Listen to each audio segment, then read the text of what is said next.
नमस्कार विद्यार्थियों, मैं डॉक्टर शिवाकांत मिश्रा अपने YouTube चैनल श्री विद्या अकेडमी पर आपका स्वागत करता हूं। आज मैं आपके साथ बुद्ध के दर्शन के कुछ पहलुओं की चर्चा करने जा रहा हूं, लेकिन ये चर्चा सामान्य रूप से थोड़ी सी भिन्न होगी। जैसा कि लोग प्रतियोगी परीक्षाओं के लिए दिए जाने वाले लेक्चर्स में करते हैं। इस चर्चा में भारी भरकम दार्शनिक सिद्धांत से जुड़े हुए भारी भरकम शब्द नहीं होंगे। ये अति सरलीकृत रूप से सरल शब्दों में प्रस्तुत किया गया सिद्धांत होगा। मैंने ऐसा पाया है कि जिन छात्रों ने चीजों को समझ करके अपने सरलतम रूप में व्यक्त किया है, उन्होंने कहीं अधिक अच्छे अंक प्राप्त किए हैं। इसलिए आज मैं आपसे सरल शब्दों में बात करने जा रहा हूं बुद्ध के क्षणिक आत्मा, पुनर्जन्म, निर्वाण और विपश्यना के बारे में। बुद्ध ने आत्मा और ईश्वर की सत्ता को अस्वीकार किया, लेकिन उन्होंने पुनर्जन्म और निर्वाण, जिसे कि मोक्ष कह सकते हैं, की चर्चा की। कुछ हद तक ये एक विरोधाभास जैसा दिखता है कि जब आत्मा अमर नहीं है, वह नष्ट हो जाता है, तो पुनर्जन्म आखिर को किसका होता है। तो बुद्ध के द्वारा इसी दृष्टिकोण पर हम बात करेंगे। तो बुद्ध ने क्षणिक आत्मा की बात की, टेम्पररी सोल। तो क्षणिक आत्मा या टेम्पररी सोल का आशय है कि आत्मा अमर नहीं है, वह नाशवान है, नष्ट हो सकता है। आत्मा को वो एक चेतना के रूप में लेते हैं, या हम कह सकते हैं साइंटिफिकली कि आत्मा कुछ ऐसे तत्वों का संयोग है जिनके रहने तक आत्मा अस्तित्व में रहता है। यदि वो विघटित हो जाते हैं तो आत्मा भी नष्ट हो जाता है। देह के साथ ही, शरीर के साथ ही आत्मा भी नष्ट हो जाएगा। जिस प्रकार से कृष्ण ने आत्मा को अमर बताया, बुद्ध उसका खंडन करते हैं, बुद्ध उसे स्वीकार नहीं करते हैं। अर्थात आत्मा की अमरता को स्वीकार न करके वो एक क्षणिक आत्मा को स्वीकार करते हैं। आत्मा है लेकिन वह अमर नहीं है, वह नष्ट हो जाता है। तो क्षणिक आत्मा की चर्चा करके वो पुनर्जन्म की बात भी करते हैं, निर्वाण और विपश्यना की बात करते हैं। हमें याद रखना चाहिए कि बुद्ध के दर्शन का मूल उद्देश्य दुख के निवारण का मार्ग प्रस्तुत करना है। यह संसार दुख से भरा हुआ है। बुद्ध के दर्शन का उद्देश्य आमजन को इस दुख से मुक्ति दिलाना है। तो वो दुख के कारणों की बात करते हैं कि तृष्णा, भोग की इच्छा ही दुख का कारण है, और इस प्रकार से वे इसी के निवारण के लिए अपने दर्शन को प्रस्तुत करते हैं। तो बुद्ध ने आत्मा के नष्ट होने के बाद भी आखिर को पुनर्जन्म किसका होता है, तो वो कहते हैं कि चेतना का एक व्यक्ति से दूसरे व्यक्ति में प्रवाहित हो जाना ही पुनर्जन्म है। एक व्यक्ति की चेतना यदि दूसरे व्यक्ति में प्रवाहित हो जाती है, प्रसारित हो जाती है, तो वो उस व्यक्ति के न रहने के बाद भी अस्तित्व में बनी रहती है, और इस प्रकार से उस व्यक्ति के नष्ट होने के बाद भी उसकी चेतना, उसके विचार अस्तित्व में बने रहते हैं। यही पुनर्जन्म है। यानी कि व्यक्ति नष्ट हो जाता है यदि उसके ऐसे विचार जो कि तृष्णा से युक्त हैं, जो कि दुख का कारण है, तेरे मेरे, अपने पराये, ऊंचे नीचे, श्रेष्ठता हीनता पर आधारित विचार, यदि एक व्यक्ति अपने जीवन काल में अन्य व्यक्ति को सौंप देता है, उसमें प्रसारित कर देता है उस चेतना के रूप में, तो जब वह व्यक्ति नष्ट हो जाएगा तो उसके ये विचार दूसरे व्यक्ति में बने रहेंगे और अपने उन विचारों, अपनी उस चेतना के रूप में वह व्यक्ति अपनी देह की मृत्यु के बाद भी जीवित बना रहेगा। बुद्ध के अनुसार यही पुनर्जन्म है।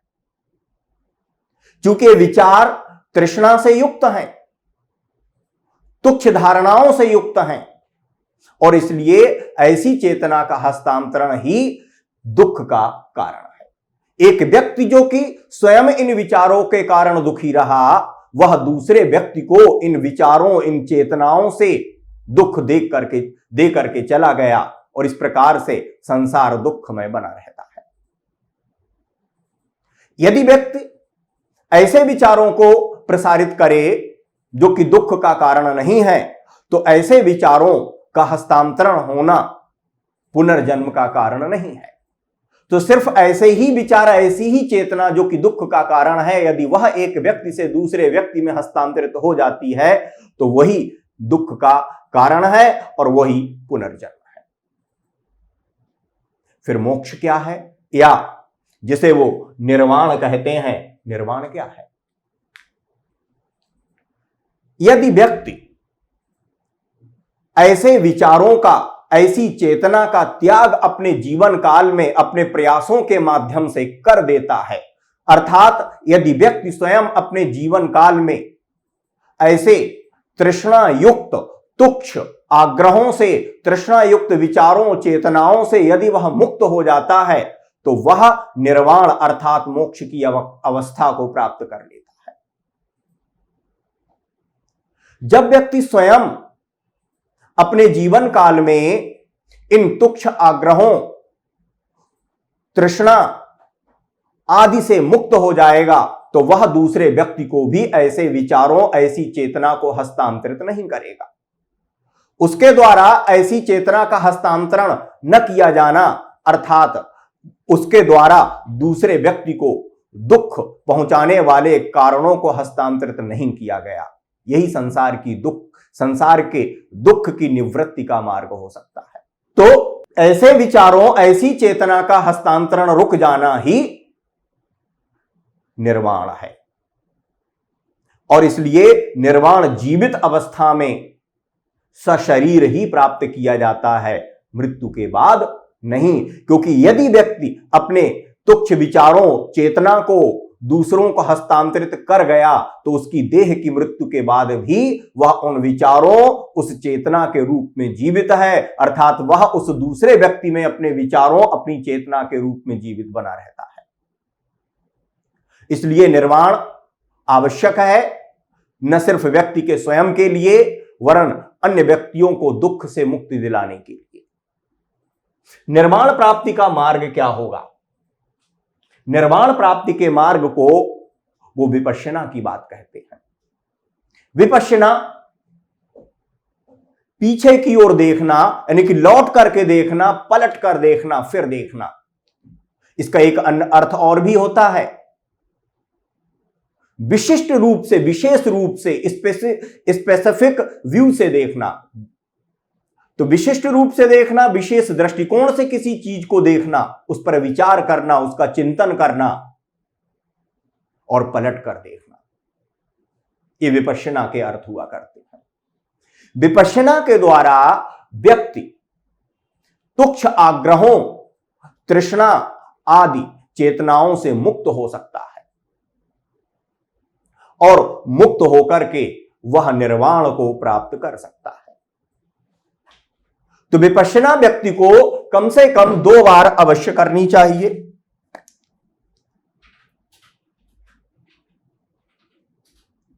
एक शाम को संध्या के समय और दूसरी सुबह के समय।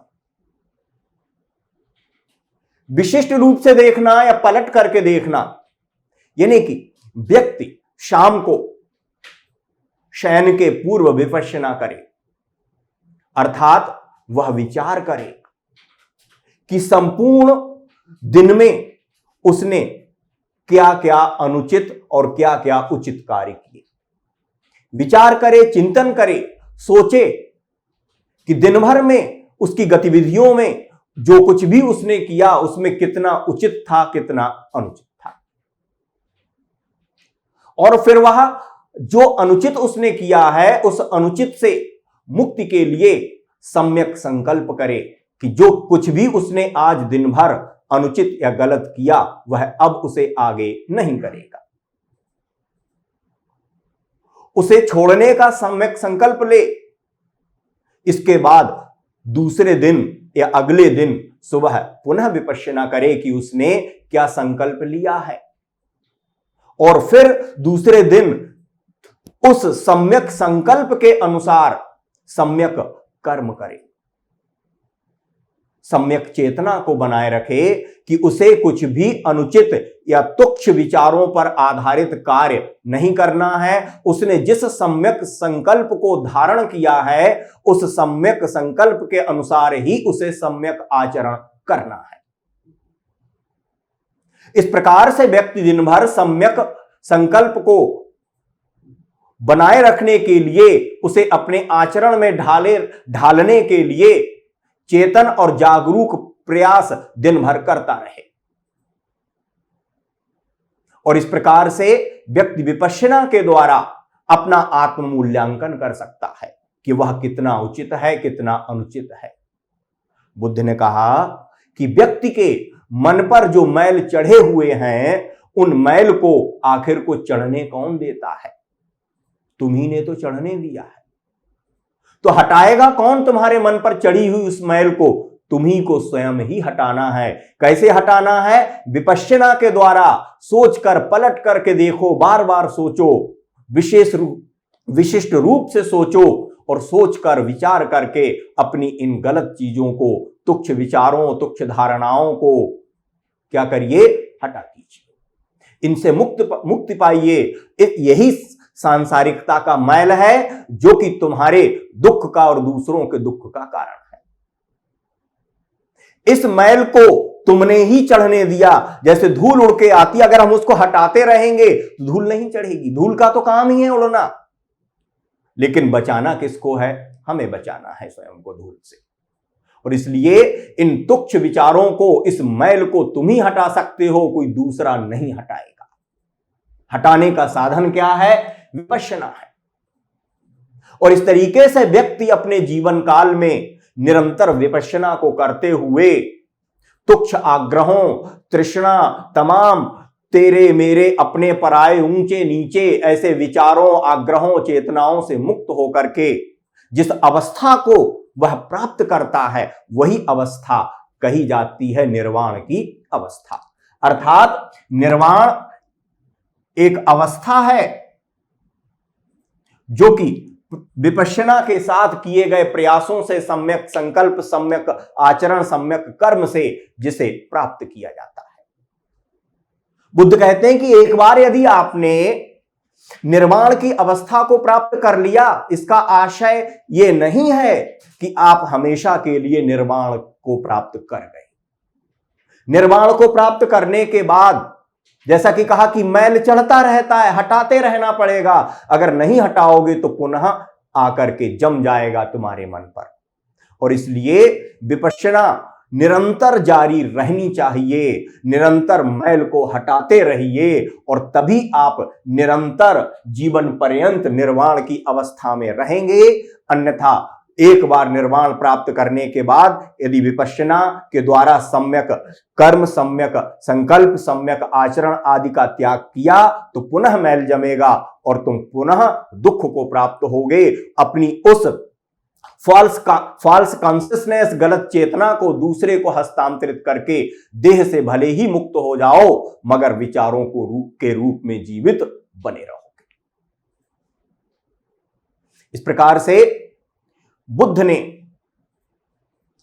क्षणिक आत्मा, पुनर्जन्म, निर्वाण और विपश्यना, यानी कि आत्मा एक प्रकार की चेतना है, पुनर्जन्म उन विचारों का दूसरे व्यक्ति में हस्तांतरित हो जाना है, निर्वाण अपने प्रयासों से, अति सरल शब्दों में कहूं तो अपने उन प्रयासों से जो कि विपश्यना के माध्यम से संपन्न या संभव होते हैं, उन आग्रहों से, उन विचारों से मुक्त हो जाना ही निर्वाण प्राप्त करना है। लेकिन ये एक निरंतर चलती रहने वाली प्रक्रिया है, न कि एक बार प्राप्त हो गए तो हमेशा के लिए हो गए। आजकल विपश्यना को ध्यान की एक पद्धति मात्र मान लिया जाता है कि आपका कंसंट्रेशन अच्छा रहता है, आपका डिप्रेशन दूर हो जाएगा। इन सब चीजों के साथ साथ विपश्यना एक व्यक्ति को मानव से महामानव बनने की ओर अग्रसर करने वाली एक पद्धति है, जो कि तमाम क्षुद्र स्वार्थों, आग्रहों और विचारों से व्यक्ति को मुक्त करती है और एक व्यक्ति को दूसरे व्यक्ति के लिए कल्याणकारी सोच, कल्याणकारी कार्यों में संलग्न करती है। यह बुद्ध की इस मानवीय सभ्यता को एक महानतम देन है और हम गौरवशाली हैं कि यह सब कुछ हमारे अपने राष्ट्र में हुआ। मगर दुखद है कि आज हम ही तमाम प्रकार के क्षुद्र आग्रहों और स्वार्थों से युक्त हैं और बुद्ध का सिर्फ फोटो लगाया करते हैं। इन चीजों से हमें मुक्त होना होगा और तभी हम अपना, राष्ट्र का, समाज का और संपूर्ण मानवता का कल्याण कर सकते हैं। महत्व क्या हो सकता है इस दर्शन का? पहली बात, यह व्यक्ति को तुच्छ स्वार्थों, आग्रहों आदि को त्यागने के लिए प्रेरित करता है। दूसरा, व्यक्ति को सम्यक आचरण, सम्यक कर्म, सम्यक संकल्प धारण करने के लिए, उस पर आचरण करने के लिए निरंतर प्रेरित करता है। यह समाज में व्याप्त स्वार्थवादी प्रवृत्तियों से व्यक्ति को मुक्त करके उसे महानता के आदर्श पर ले जाने के लिए प्रेरित करता है। यह बताता है कि निर्वाण के लिए या दुख की मुक्ति के लिए मृत्यु अंतिम साधन नहीं है। निर्वाण और दुखों से मुक्ति इस जीवन में ही प्राप्त की जा सकती है, क्योंकि हम स्वयं, हमारे कर्म हमारे दुख का कारण है। यदि हम उन कारणों का त्याग कर देंगे तो हमें दुख से मुक्ति मिल जाएगी और दूसरों के दुख का भी हम कारण नहीं बनेंगे और यही क्या होगा? निर्वाण की अवस्था है। इस प्रकार से मित्रों, बुद्ध का दर्शन संपूर्ण जगत के लिए कल्याणकारी है, संपूर्ण जगत के सुख का आधार है। हम आपसे मिलते रहेंगे, चर्चाएं करते रहेंगे। आप लोगों ने कल भी हमारा लेक्चर सुना था, जो कि स्वामी विवेकानंद का था, जिसमें हमने उनके अद्वैतवादी दर्शन की आपसे चर्चा की थी और बताया था कि प्रत्येक मनुष्य ईश्वर के सदृश है। तो आप भी ईश्वर के सदृश हैं, मैं भी ईश्वर के सदृश हूं और इसलिए आप सभी ईश्वरों से मेरा निवेदन है कि यदि आपने हमारे चैनल को अब तक सब्सक्राइब नहीं किया है तो इसे सब्सक्राइब करें। आपका प्रार्थी भगवान शिवा का।